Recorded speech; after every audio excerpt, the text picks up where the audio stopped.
This is Vince Russo's The Brand.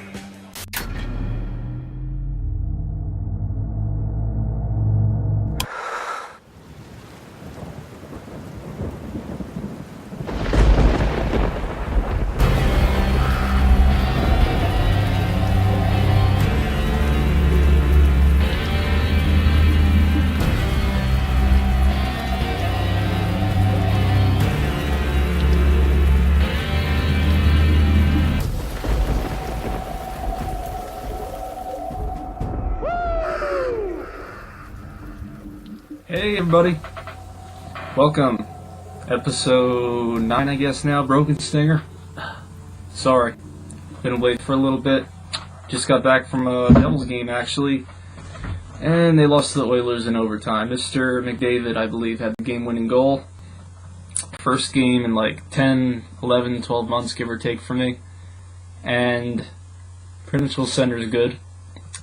Kinda missed the old days of going to the Meadowlands growing up, but yeah, they fell in overtime. Devils' offense is drying up now, kind of like hope for me. Well, maybe not that, but yeah, so 3-2 Oilers the final. Mr. Boyle, Brian Boyle, got his first goal of the season, and the other goal was a really nice goal by Drew Stafford. That was a good pickup in the off season.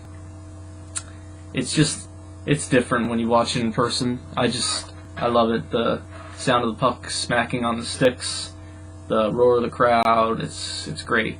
And that new friggin' scoreboard is huge. And I think I was on the screen actually once, and I was doing this, and I wasn't paying attention, or I might have been doing this. It's kind of dozy. Whew, man. Got to talk with Adam Henrique after the game too. Actually, Ardo Cal, Anson Carter, and I forget the other gentleman's name, but he's the son of Christopher Reeve, the Superman, the original one. Chill guys. Ardo Cal was joking around, WCW Sting, you got the mechanics gloves too? Yes, I do. I go all in. And the bat. Well, they wouldn't let me bring the bat into the Prudential Center. Go figure. I did get to talk to Will Butcher after the game, and Adam Henrique, of course, and Henrique, y'all know, the big game winner against the Rangers in 2012, and I brought that up with him, and I said also his fight that year, or there's a incident where he fought McDonough, and I popped when he said, oh yeah, there's a good picture of me winning that, and I was like, yeah, I used that as a cover photo, but he was pretty chill. I didn't get to ask him a bunch of other questions. They were doing a show for MSG afterwards. So, that's it for hockey, I guess. I'm going to get into a very interesting indie show I was at about 2 days ago.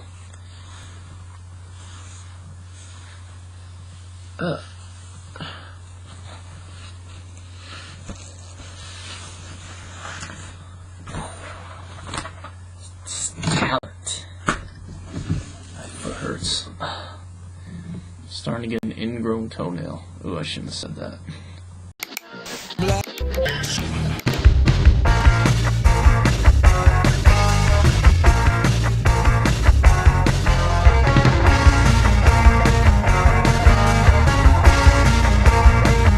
Alternative TV.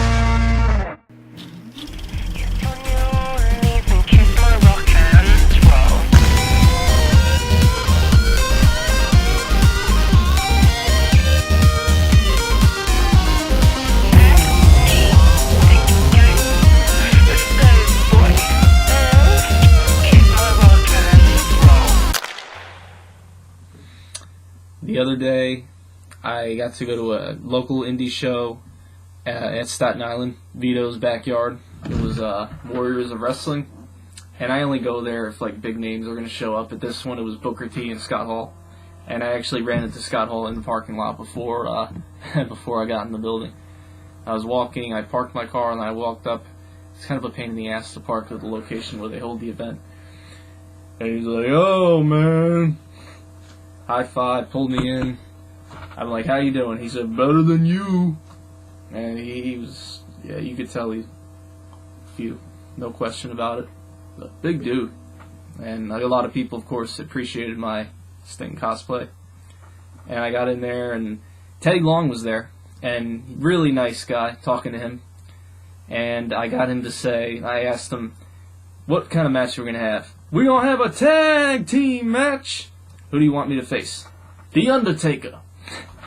But he's just a really knowledgeable guy. He's telling me all about Vince and his time with Mark Henry and going up and down the road and his take on the business. And he actually said that, the TV is garbage now, and it's a mess up there, so he's not looking forward to a call from them anytime soon. And I said, wow, you're like the only guy that would be truthful about it when it comes to that, instead of, kissing WWE's ass. But he was a really chill guy. I felt bad I didn't get a picture and autograph, but, I'm not making a lot of money right now, so I'm kind of on a budget. But I did get a picture and autograph with Booker T and Scott, and I met Scott a year ago, and he was a little more sober then, and because I brought up first with Scott. I showed him a picture of meeting him a year previous, and I was like, I had to bring up the heat between him and Bret Hart, and I said, oh yeah, you hear Bret, all the things he says, and he's still, just as bitter about Montreal as he was beforehand, and it's 20 years later, and he was like, he said, Bret Hart's the most selfish mother effer I ever worked with. He told me, when I asked him, well, what do you think of Sting? He said, he was an okay worker, because he was a good guy for too long, and you learn to work better when you're a heel. I have no idea. Well, I kind of have an idea, but I don't know why that is, but it was very interesting to me. Maybe Vince can elaborate on it more on his show. I don't know. If you're listening, Uncle Vince. But the whole time he was talking to me, it was just alcohol coming out of his breath, and it was kind of funny. But yeah, he was a little grumpy. But Booker was like Teddy. Booker probably was the happiest. I brought up Helen Keller burying him all the time, and he said that he don't listen to stuff like that because they're not at the show like he is. And I brought up Stevie Ray burying him, and I said, yeah, you don't want to piss my brother off. Did I get him to say, can you dig that sucker? Yes, I did. I forgot to ask him. I forgot to get him to say, you didn't say that. Tell me you did not just say that. Another big dude. Him, DDP, and Scott are like up here. I'm only 5'10", 5'11", give or take, but you learn to just... you wish you could have seen... I wish I could have seen some of the matches in person with these guys, because, just the thought of them, those big bodies slamming on the canvas. It's no wonder they're kind of in the big leagues. So I got that, and the main event, well, not really the main event, meeting Eric Bischoff. And I got there late, as I sometimes traditionally do, because I'm putting on the paint, and I just leave late because of that. And when I got there, I walked up by his table, and he was kind of slouched over like this, like he didn't want to be there. And I thought, oh boy, yeah, this isn't going to go over well, trying to go over and bring up WCW 2000 and shake his hand and stuff like that. I probably could have, but I just didn't. The vibe turned me off immediately. And the only thing I said to him was, oh, the TV is not like it anywhere it used to be. And I think his response was, oh, you could say that about anything, or something like that. It was like a smart-ass answer. And I kind of was by his table looking over, but I didn't like the vibe he was giving off. I figured it wasn't going to be a good conversation, whatever I brought up with him, so I just kind of left it alone. Yeah, when I met Vince, it was a totally different story. Laughing, smiles on the face, come here, bro, give me a hug. So you want to talk about night and day. And I guess, to be fair to Eric, he was at another convention beforehand, but wow. I'm not losing sleep over it, He's older now. It'd be cool to meet a lot of these guys when they were younger, but it is what it is. So did I cover everybody at the event? There was this guy at the event, because there were two older wrestlers. I know the Road Warriors, Animal and Hawk, and there were these other two guys. I don't know if there was an original Road Warriors or something like that. Maybe somebody could explain this to me. They were wearing blue paint and stuff like that. And I brought up to them, or one of them walked right by me because I was sitting by a wall where all the wrestlers go out the back and forth. and he walked by me. One of the wrestlers who was in a group, I guess the Road Warriors, even though I was confused because I thought the Road Warriors were Animal and Hawk. And this guy next to me was like, because they didn't really acknowledge me, he said, "Oh yeah, that was kind of rude to you, man." And I said, I'm used to it. I don't even know who they are, to tell you the truth. And I said that to him, and it set him off. And he started friggin'... meanwhile, this is right before a women's match, which I was looking forward to. And he's like, "Oh, you don't know who they are?" And he was like looking down on me, and he was like, what's the word I'm looking for? Patronizing me, I guess. I don't know. He was just like, he wouldn't shut up. And then he was like rambling and going on this rant about, "Oh, you gotta respect the older talent, and you don't even know. Do you know who Hulk Hogan is?" "Yeah, I know who Hulk Hogan is." "Oh, if Sting walked by without his makeup, would you recognize him?" Yeah. And he had a little bit of alcohol in his breath too. At least with Scott, the anger wasn't directed towards me. But he wasn't angry at me, I don't guess. He was just tipsy and stupid. I don't know. But I was just yesing him to death. In situations like that, you gotta understand there's just some people in life that you are never gonna win an argument with. You could try to convince the people around, if you're arguing, you want to win them over, you're not gonna convince the idiot who's, just has his mind made up, just taking it to you. And he just wouldn't shut up, and there was a nice women's match, and I kind of missed the match because I had my ear up to his mouth, being very respectful, like, okay, I don't know who Hulk Hogan is, okay, I don't know who Sting without his makeup is, okay. Oh, you're rambling on about, I'm the 80s and 70s because I'm a 40-year-old at a wrestling event. It was ridiculous, man. I think he was drinking, too, so anything with alcohol involved from now on, I'm going to be on a little bit more of the caution side. But, again, going to this promotion, it was in Staten Island, Vito's backyard. I kind of don't go to those unless big names show up. I usually go to WrestlePro, and they're here in Jersey. But pretty interesting, to say the least. But, yeah, the main event, I know Jeff is going to put up meeting Eric Bischoff. That was my take on Bischoff. Just kind of bad mood, smart ass, and yeah, that's it. I don't have much to say. I'll give him the benefit of the doubt, though, because he was at another convention, I think, beforehand. But still, meeting him and meeting Vince were, like I said, night and day. Just totally different. Jabron. From the FBI Eagle, the School of Rifle from Staten Island, New York, covers men that everywhere address the Pavarotti of hard shots and the party of Python has got it going on.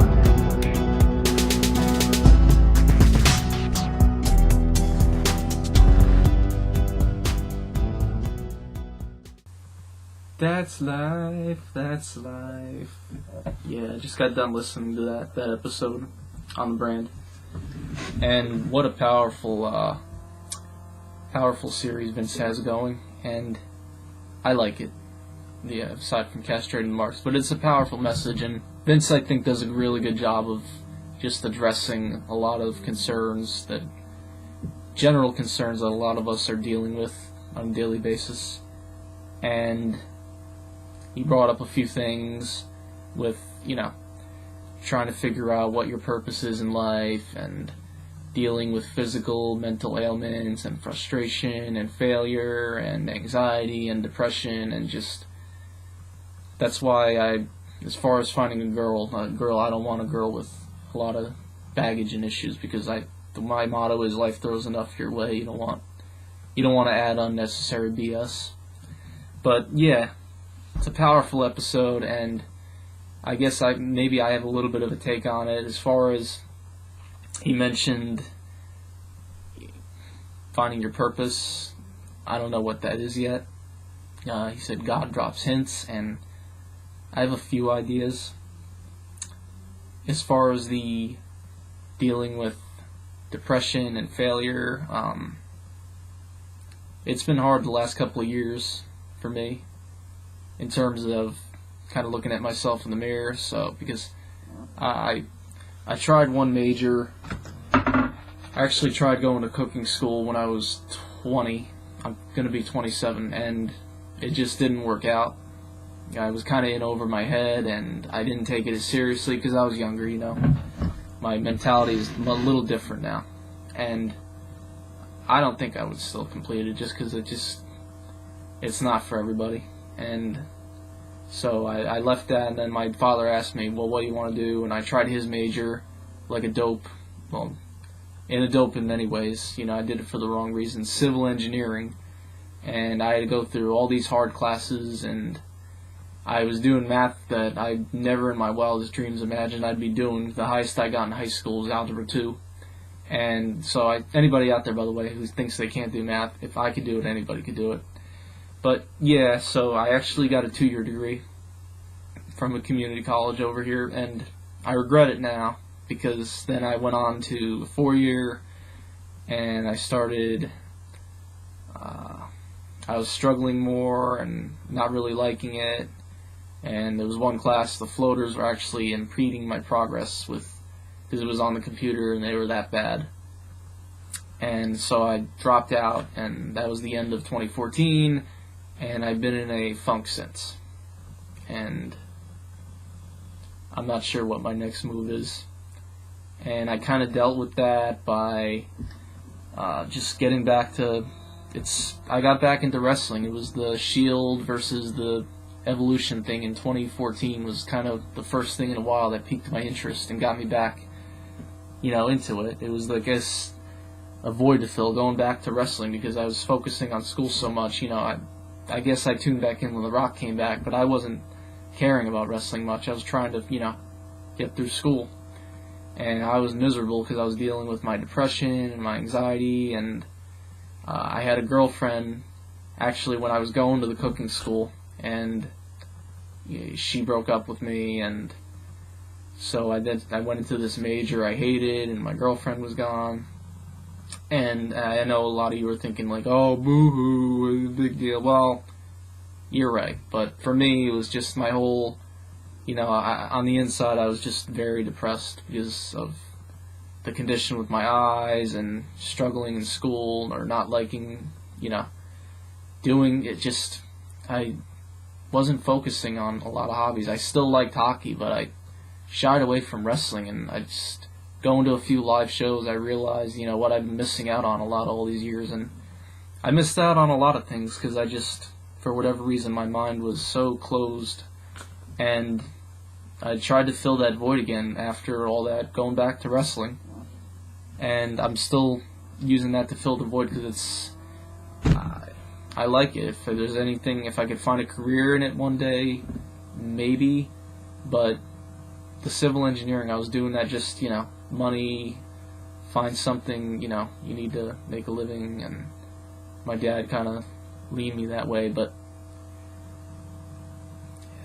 my advice to anybody out there is, if you're going to do something just for the money, don't do it. Or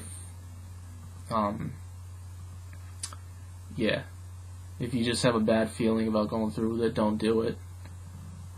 And you know, I've been woken up the last few years. I've been kind of waking up. Oh, I have a visitor. Right, girl? Come on. Come on. You want to come say hi to the brand? Come on. Come on now. My pussy cat. Come on. Come on. Come on. Come on. Jump up. Alright, I'll pull the table out for you. I got a cat. Come on. Come on, Dopey. Come on. God almighty.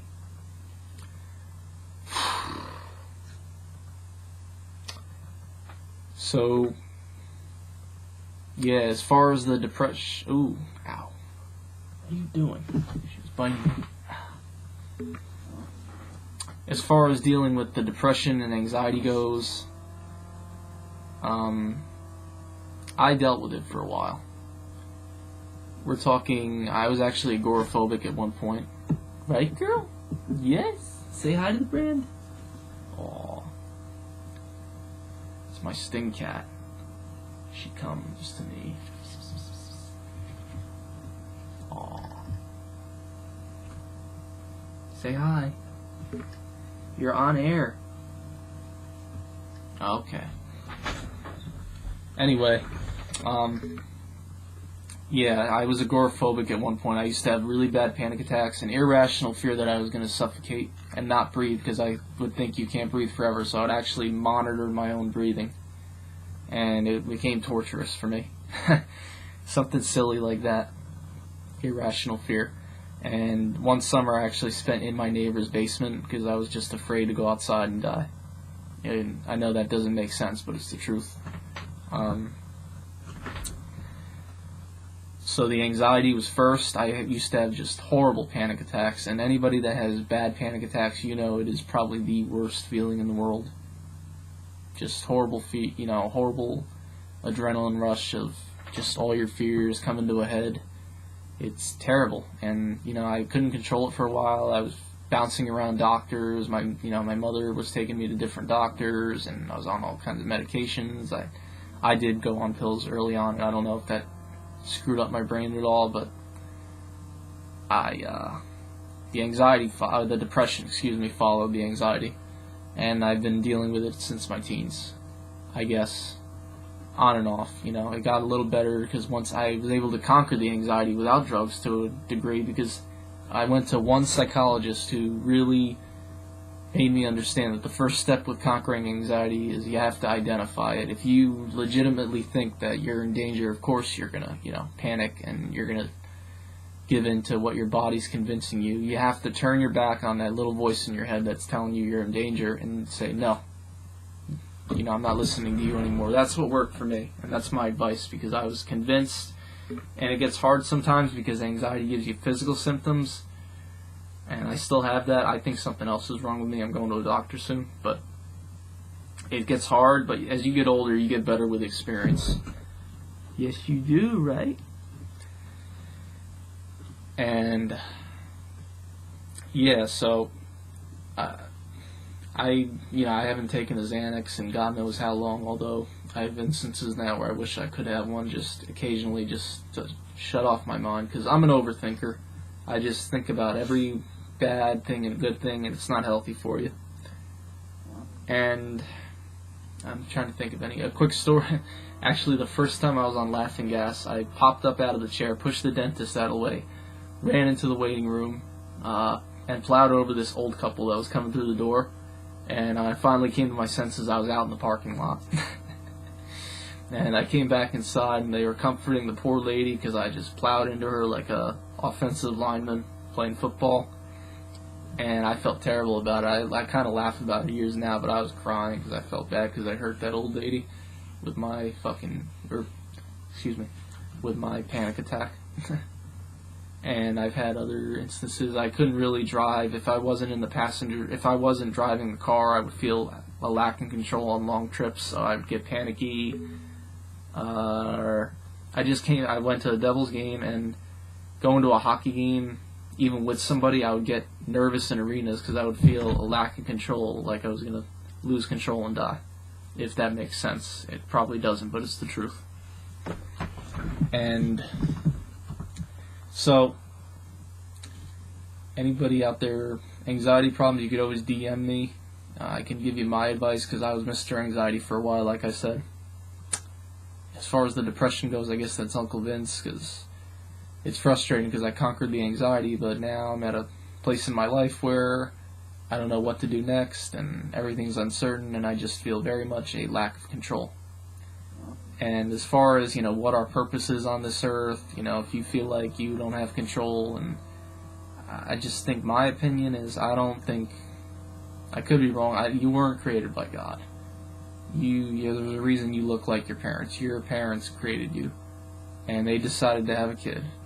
And if they're going to have a kid, they're going to have to understand that there's going to be genetics involved, physical and mental, that, your kid's going to suffer the consequences if there's something genetically they're going to be predisposed to, or if, one side of the family just isn't very bright, like my mother's side isn't as bright, but my father's side is, so that kind of weighed me down.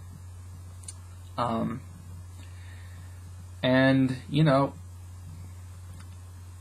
I just think, from a biological energy standpoint, that's what it is. I don't think, I don't think, I could be wrong, I don't necessarily think we were created for greatness. I think we're created, and I think it's up to us to find out, what we want to do. And we're screwed because, of our genetics and environmentally. It doesn't really have anything to do with you being on a mission from God to do this. I don't know if I agree with that, because there's 60 or 6 whatever billion people there are on this planet. I don't think every single person has a mission, But that's just my opinion. I could be wrong. Maybe kind of a downward negative play on it, but it's the truth. I'm a very truthful guy. That's for sure. So, I guess I don't know what other advice I can give on depression and stuff like that. I got other issues besides depression, but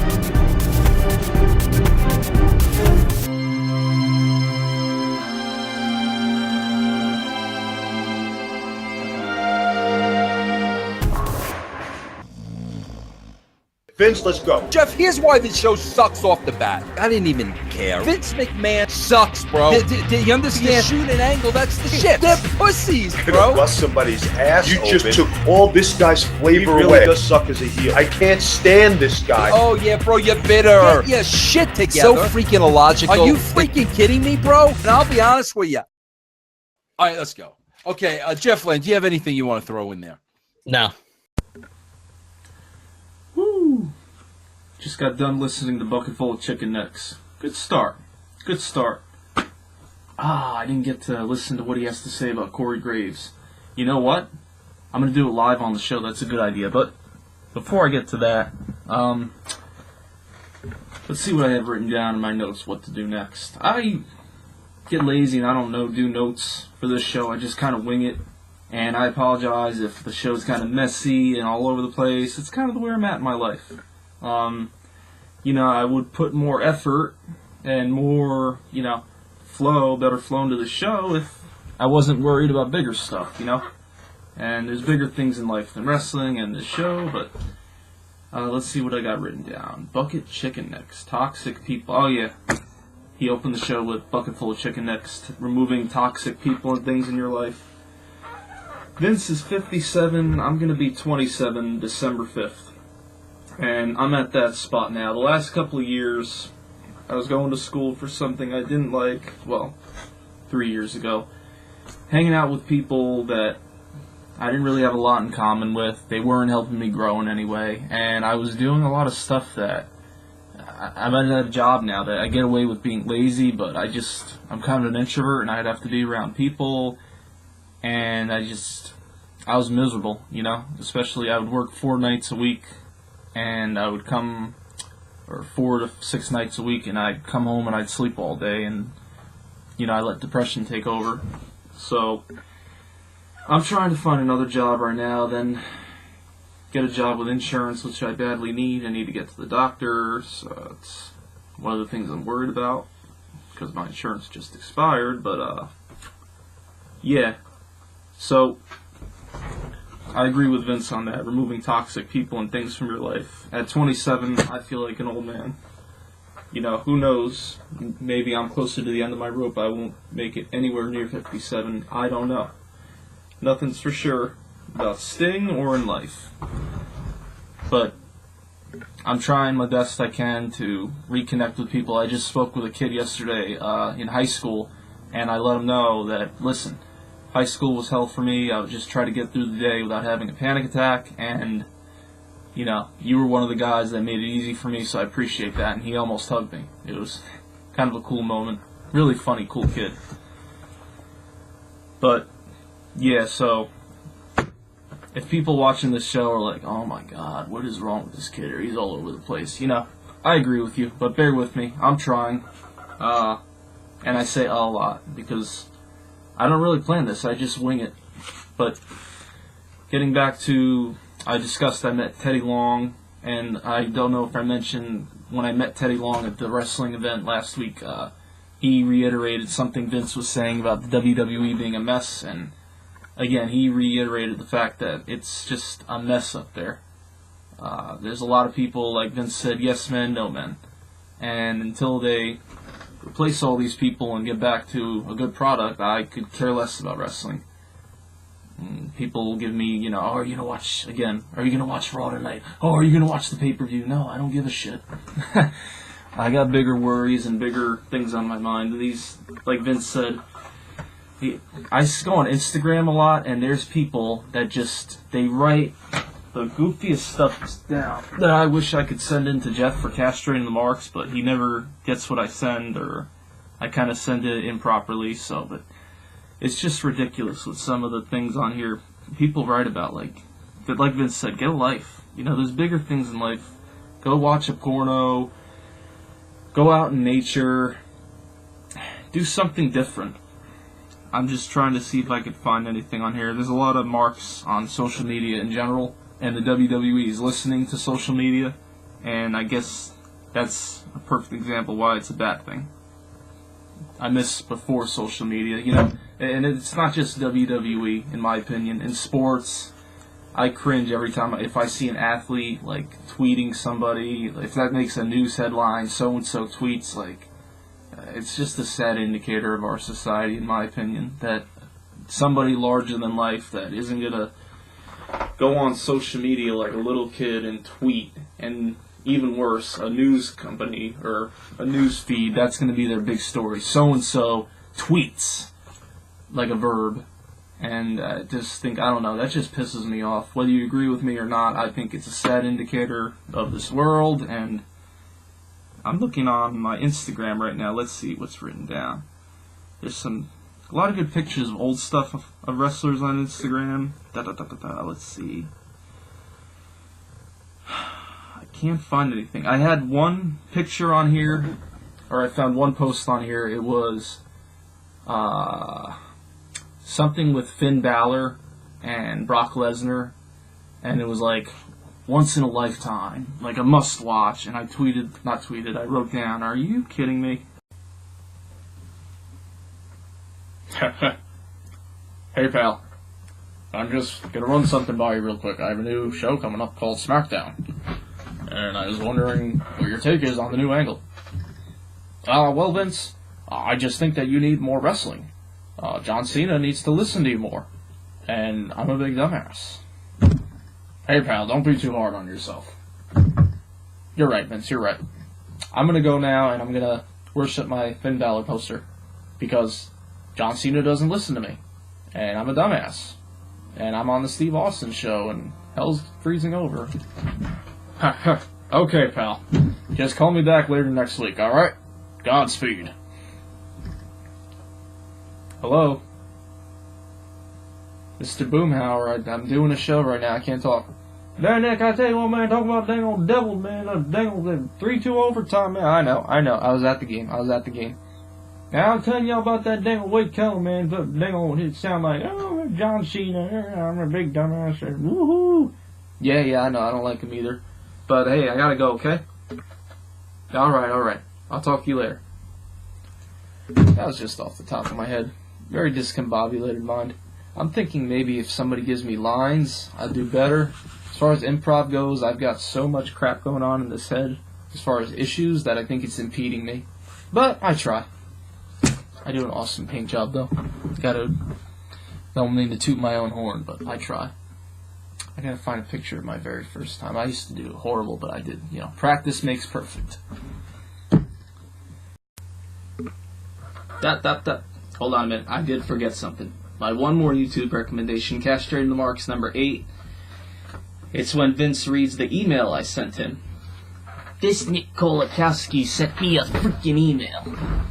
It's got to be the same Nick Kolakowski. How many Nick Kolakowskis are out there, for crying out loud?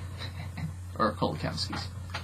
But, highly recommended. Castrating the Marks number 8. about 3/4 in or so, I think the 50-something minute mark, he mentions that. Then I pop for that. And I think actually the episode where I first appeared on with my paint is coming up next, under the Castrated Marks archive. So I'm looking forward to that. And this time, that's it for now. Again, tune in next week. Nothing's for sure. Woo! Take care, everybody. Woo!